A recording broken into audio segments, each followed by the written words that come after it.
कारागृह में एक सुबह दो व्यक्तियों को फांसी होने वाली थी। उनमें एक बहुत बड़ा पापी था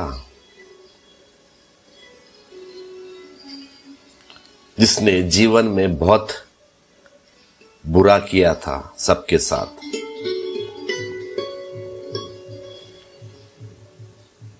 और जीवन में सबके भांति कड़वे अनुभव लिए थे। और दूसरा था पंडित, पुरोहित या पादरी या सन्यासी कह लो।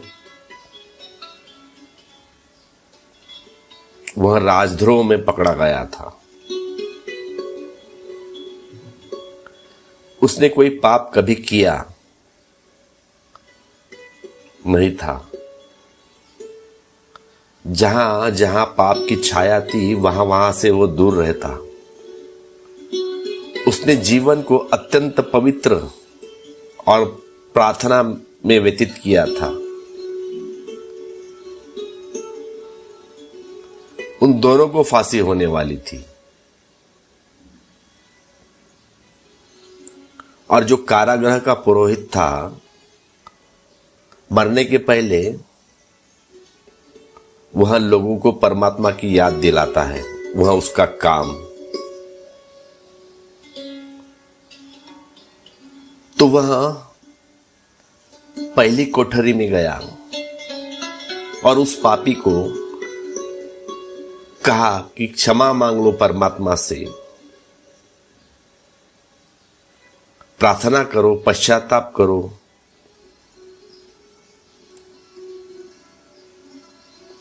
तब उस पापी की आंख में आंसू बन आए। वह रोने लगा और उसने परमात्मा से कहा,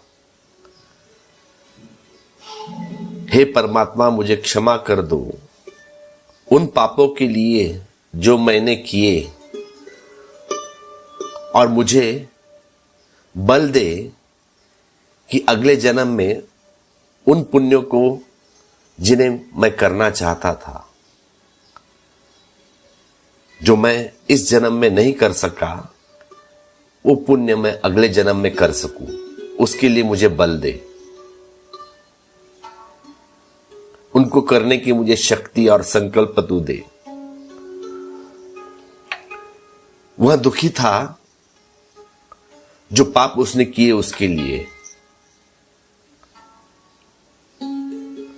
और दुखी था उन पुण्यों के लिए जो वह इस जन्म में नहीं कर पाया। तो उसकी प्रार्थना पूरी करवाकर वह जो पुरोहित था कारागृह का, दूसरी कोठरी में गया, जिस कोठरी में एक दूसरा पुरोहित बंद था। उसकी आंख से भी आंसू बहते थे। तो उस पुरोहित ने,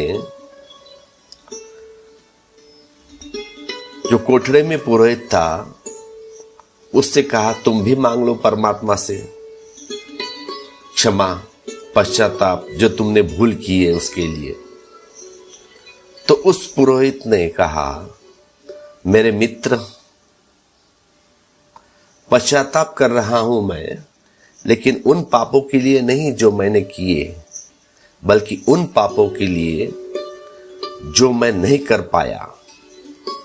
मैं दुखी हो रहा हूं उन पापों के लिए जो मैं नहीं कर पाया, लेकिन कर सकता था।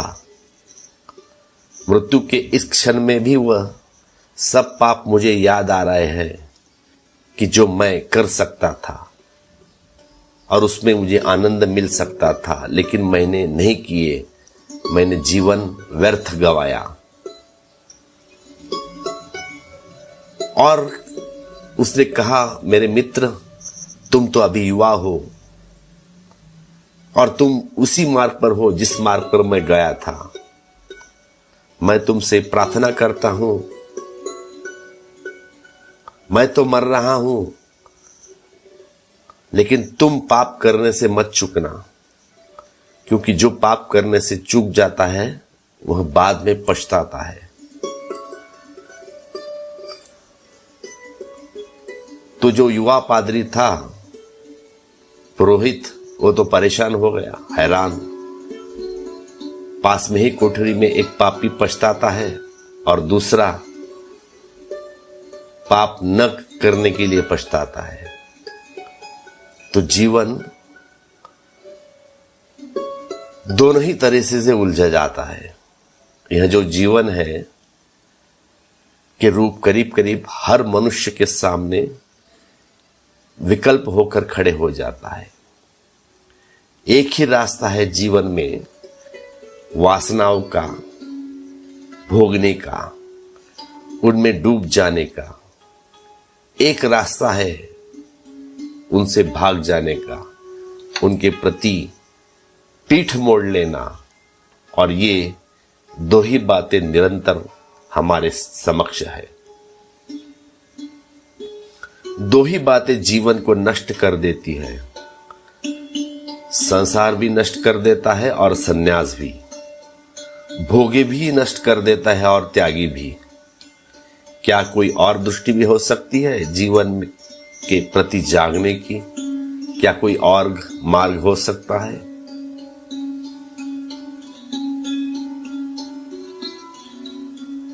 लेकिन ये दोनों मार्ग जीवन को नष्ट कर देते हैं। भोग का मार्ग क्यों जीवन को नष्ट कर देता है? जीवन भर इच्छाएं और वासनाओं के पीछे दौड़कर जीवन क्यों समाप्त हो जाता है? हाथ क्यों रिक्त रह जाते हैं और खाली? कोई प्राप्ति नहीं, कोई उपलब्धि नहीं। प्राणों का कहीं पहुंच जाना नहीं पाता।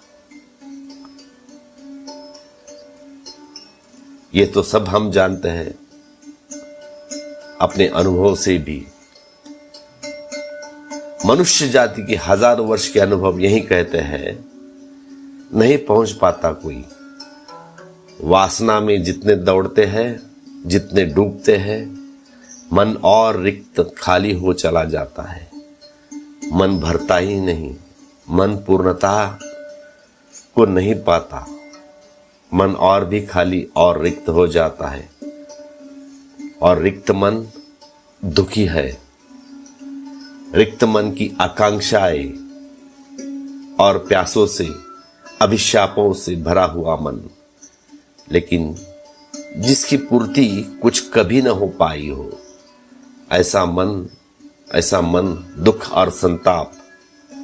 लेकिन कुछ भी करे, कुछ भी पाले, कैसे भी दौड़, जीवन कोई भी उपलब्ध बन जाए, फिर भी हम मन तो भरा नहीं जाता। आज तक किसी का भरा नहीं।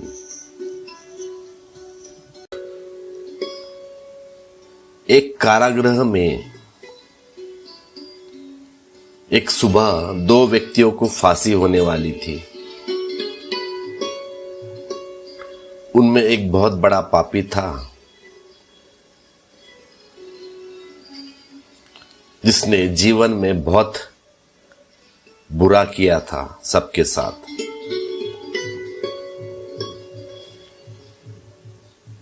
और जीवन में सबके भांति कड़वे अनुभव लिए थे।